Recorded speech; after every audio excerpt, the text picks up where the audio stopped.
para saudara, dalam rangka ikut memeriahkan perayaan 175 tahun berdirinya Tarekat Frater CMM di dunia, bertempat di Aula SMA Katolik Santo Fransiskus Aitolang pada hari Selasa malam 27 Agustus 2019, sekelompok anak asrama putra Santo Bonaventura Aitolang yang notabene berasal dari Kepulauan Nias mengadakan atraksi lompat batu atau di Nias dikenal dengan istilah Hombo Batu.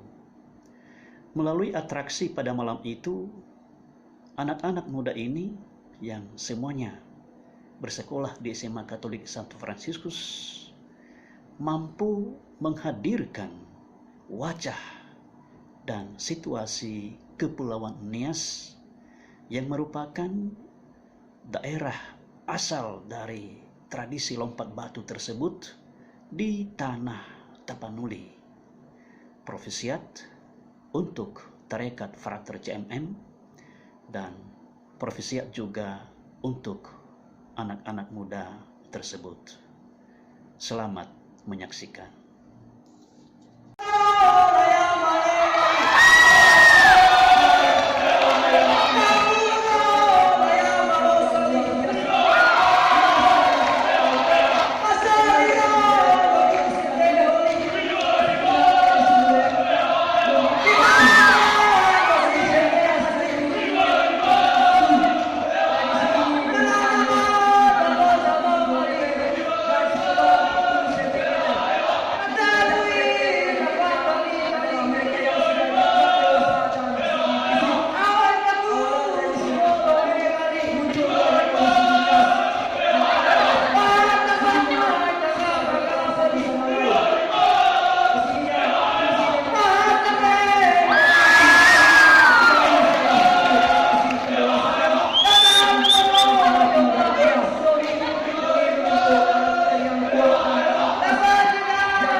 Udah.